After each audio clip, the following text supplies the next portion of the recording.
नमस्कार मित्रों, मैं अपने चैनल में आप सभी का स्वागत करता हूं। आज पुनः लेकर उपस्थित हूं एक और नई कहानी जो आप सभी के जीवन से वास्ता रखती है, क्योंकि मूलतः हम सभी की जीवन शैली एक जैसी ही होती है। आज की कहानी की लेखिका हैं सुप्रसिद्ध लेखिका नेहा गुप्ता जी। कहानी का शीर्षक है नई सुबह। कितनी मेहनत और धैर्य से ज्योत्सना जी ने अपना घरौंदा बनाया था। बिना सास का ससुराल था उनका। छोटी ननद, देवर।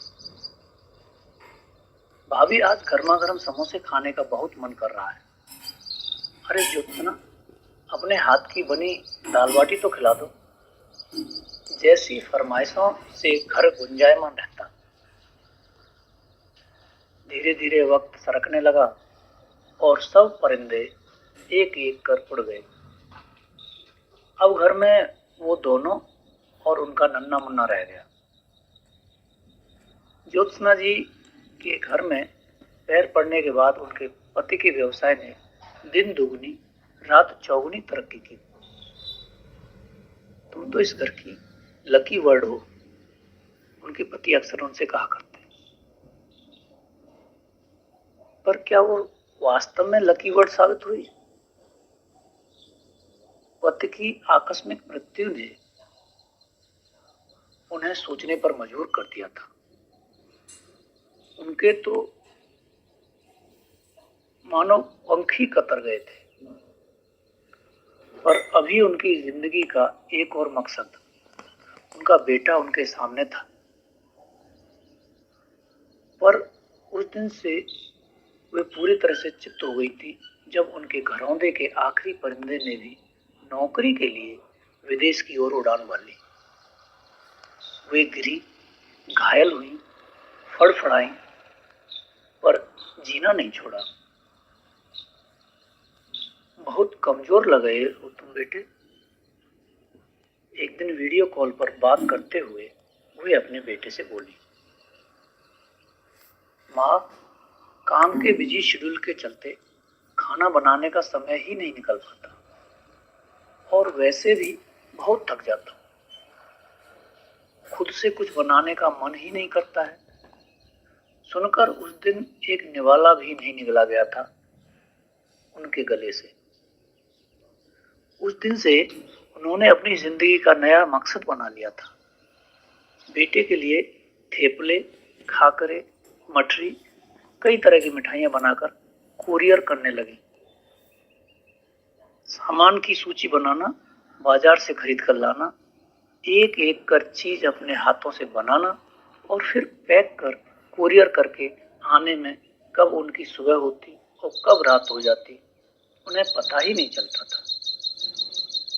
माँ, यह मेरी पत्नी रोजी है। सब कुछ इतना जल्दी में हुआ कि मैं आपको पहले बता ही नहीं पाया। बेटे ने एक दिन भारतीय मूल की लड़की से शादी करने के बाद विस्फोट किया था। तो क्या हुआ अगर बेटे ने शादी कर ली? झटका तो उन्हें बहुत जोर का लगा था, पर अपने मन को किसी तरह दिलासा दी। मेरा बेटा मुझ पर ही तो गया है, एकदम भावुक। अकेलापन उसे भी तो कचोटता होगा। शादी के बाद बेटे ने कई बार माँ को टोका भी, माँ, आप क्यों इतनी परेशान होती हैं? अब तो रोजी है ना। अरे, वो भी तो नौकरी कर पूरे दिन थक जाती होगी। अब वे डबल उत्साह के साथ दुगना सामान पार्सल करने लगे। पर जब से कोरोना ने कहर बरपाया था, ज्योत्सना जी ने तो सांस लेना ही बंद कर दिया था। बेटे के लिए पार्सल भेजना उनके लिए वेंटिलेटर का काम करता, जिसके सहारे वो बस जी रही थी। सारा दिन बेटे की चिंता सताए रहती। वो जितनी बार उसे वीडियो कॉल पर देखती, वह उन्हें और कमजोर ही नजर आता। फिर जैसे ही अनलॉक हुआ, कोरियर सर्विस चालू हुई, उनकी खुशी का ठिकाना नहीं रहा। दिवाली पर उन्होंने मूंग दाल बादाम की चक्की, गोंद के लड्डू, कुकीज बनाई और बिना समय गंवाए पार्सल लगा दिया। हाँ बेटा, मुझे पता है तुझे इन महीनों बहुत तकलीफ का सामना करना पड़ा होगा, पर अब तो चिंता मत कर। बेटा भी उनकी हाँ में हाँ मिला, उनके उत्साह को यथावत रखता। उन्हें एक बार साफ मना क्यों नहीं कर देते हो? फिजूल में इतना खर्च करते हैं, ये पैसा अपने आड़े दिन के लिए बचा कर रखें तो अच्छा रहेगा। पार्सल लेने इतनी दूर जाना पड़ता है स्वलभ, ऊपर से ये चिंता करो कि ये सब कैसे निपटाऊं। अकेले खा खा कर देखो तुम्हारी तौंद निकल आई है। और ब्रूस पालतू कुत्ता, और ब्रूस को डालो तो उसे भी लूज मोशंस लग जाते हैं। ज्योत्सना जी के कानों में ये आवाज पड़ रही थी। उन्होंने देखा बेटा इशारे से अपनी पत्नी को चुप हो जाने की कहने की नाकाम कोशिश कर रहा था, पर वे अनजान वन बातें करती रही। उनकी जिंदगी का आखिरी ध्येय भी ध्वस्त हो गया। शून्य में निहारती चुप हो गई थी वे। तभी कमली ने उन्हें झिझोड़ा, दीदी कब से आवाज दे रही हूं, मुझे ये महीने एडवांस चाहिए। बेटी तो लड़की हुई है तो उसे गोंद बादाम के लड्डू बनाकर भेजूंगी। कहती है बहुत कमजोर लगती है माँ। पर तू तो बता रही थी कि उसकी सास उसका बहुत ध्यान रखती थी। अरे दीदी, वो तो पिछले जापे के वक्त जब उसने बेटा जना था, पर इस बार उसको बेटी हुई है ना, उसकी सास रोटला और मिर्ची धरकर चली जाती है। कह रही थी माँ पेट में बहुत दुखता है और बच्ची भी भूखी रहती है। तू मेरे होते चिंता क्यों करती है? चल चल अपने दोनों मिलकर उसके लिए लड्डू और अजवाइन की पनीर बना लेते। कहते हुए अपनी साड़ी का पल्ला खोसते हुए उन्होंने गैस जला दी। आटा सेंकते हुए ज्योत्सना जी सोच रही थी कि वो कैसे भूल गई कि वो एक ऐसे समाज में रहती हैं जहां अब भी बेटे का जन्म परिवार में तरंग और बेटी का जन्म गम ले आता है।